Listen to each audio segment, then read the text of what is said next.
Anong mensahe ang kailangang marinig ng mga Capricorn sa period na to? Pwedeng nangyayari na itong magiging reading o mangyayari pa lang.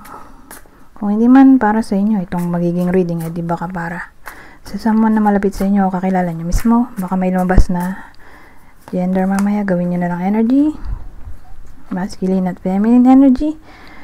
Pwede rin naman na huwag nyo nang pansinin ang gender. Hindi ko masasabi kung anong magiging reading, kung positive ba o negative.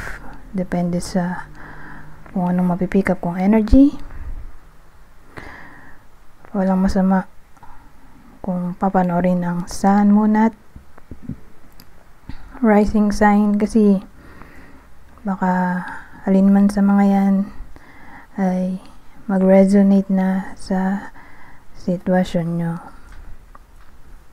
So, meron dito tayong 9 of Pentacles,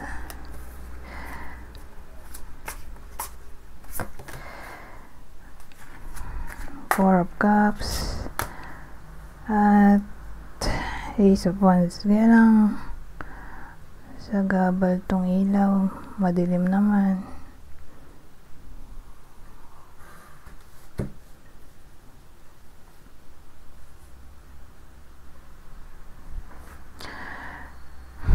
Sandali.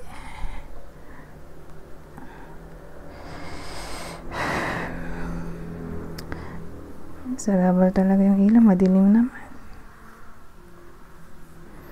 Anyways, yan yun na. Sabihin ko na lang. Ito rin yung ilaw dito. 9 of Pentacles, 4 of Cups, at Ace of Wands. So, ang dating sa akin,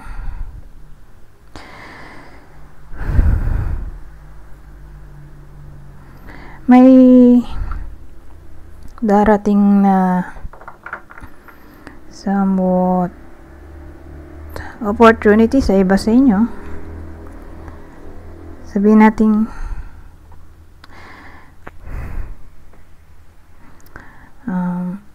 hindi biro yung opportunity o offer na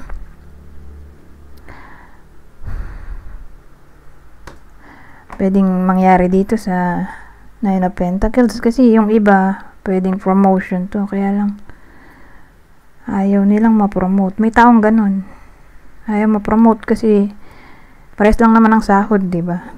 Tumaas lang position, same lang yung sahod o konti lang yung difference, so ayaw nilang ma-toxic. Kaya mas gugustuhin na lang nilang di ma-promote. So, case to case basis. Na parang mas gusto nila ng iba. Ibang opportunity. Dito sa Ace of Wands, na parang nasa iba yung excitement, or parang gusto nila mag-try ng something new dito. O mag-create ng something new.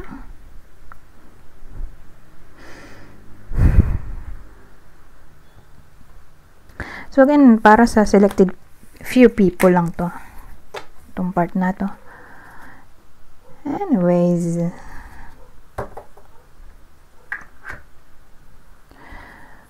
punta tayo sa iba. So kanina career reading, tingnan natin dito ano pang masasabi nito.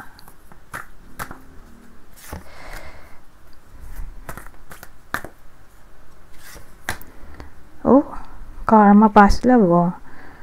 So, probably, may iba sa inyo na magre-reconnect sila ng kanilang ex. Ang reason ay kasi hindi pa tapos ang karma nila sa isa't isa. May unfinished business pa sila na kailangang ipagpatuloy. Kasi karma, oh, past love.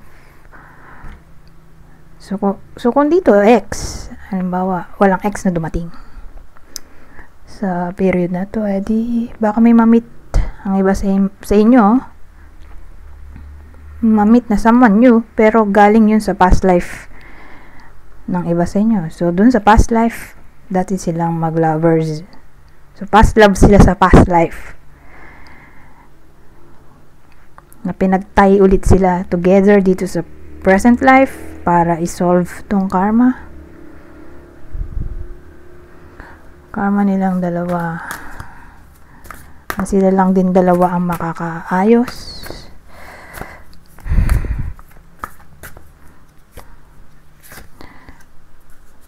Friendship. So, may iba sa inyo na babae. Either mapofall sila sa friend nila or may friend na mapofall dito sa iba sa inyo na babae or lalaki kung introvert.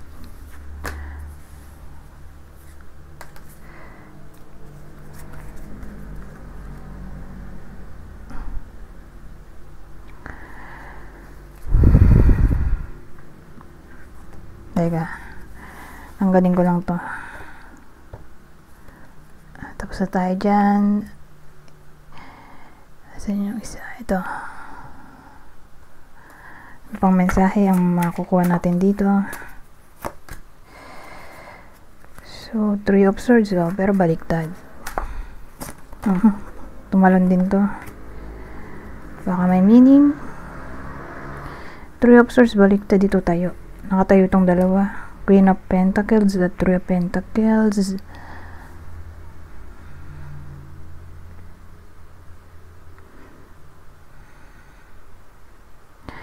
So, sa case na to, may iba sa inyo na magpapatawad na.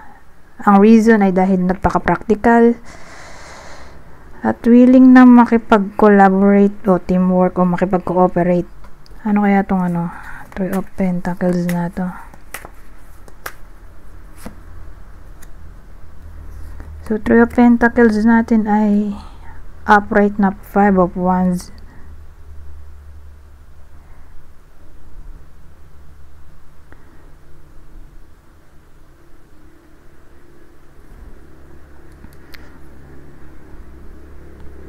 So, malamang-lamang may competition na nangyari, pero anong subject dito? Career ba to? Relationship? Friendship? Kapamilya? Kamag-anak? Kapitbahay? Ba itong Pentacles natin? Ano to? Ay, baliktad pala sila itong dalawa, no? Baliktad yung The Sun at Queen of Cups. Babae yung nakaaway eh.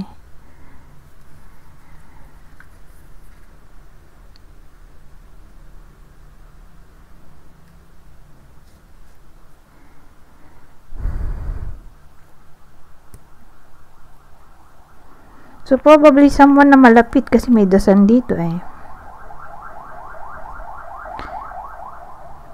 Or dating pinagkakatiwalaan. Basta malaki chance na malapit sa kanya yung taong to, babae. Babaeng may jowa. May boyfriend o girlfriend. Basta wala siyang anak. Basta may karelasyon siya. Babaeng may karelasyon, walang anak. May karelasyon pero walang kasal. Okay? So magjowa lang sila. So, nag-aaway sila ng someone na malapit sa kanya o pinagkakatiwalaan niya. So, ang dating sa akin,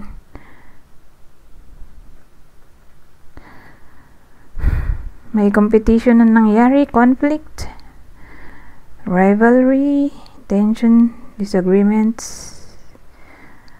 Ayun yung possible. Pinagawa yan. O conceitedness. O feathering. Overly sensitive. Insecure. But anyways, tapos na tayo dito. Dito na tayo sa last deck.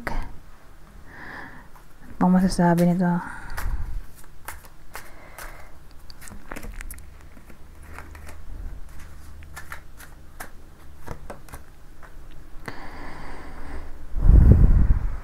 Luck at slow. So, may luck naman na paparating. Kaya lang hindi agad-agad darating. So, probably, hindi to mangyayari ngayong week. Baka next week pa. Okay, mabagal kasi yung pagdating ng luck eh. Ganun dating sa akin. Baka hindi ngayong week. Next week onwards, doon darating tong luck. Okay? Anyways, hanggang dito na lang. Goodbye. For now.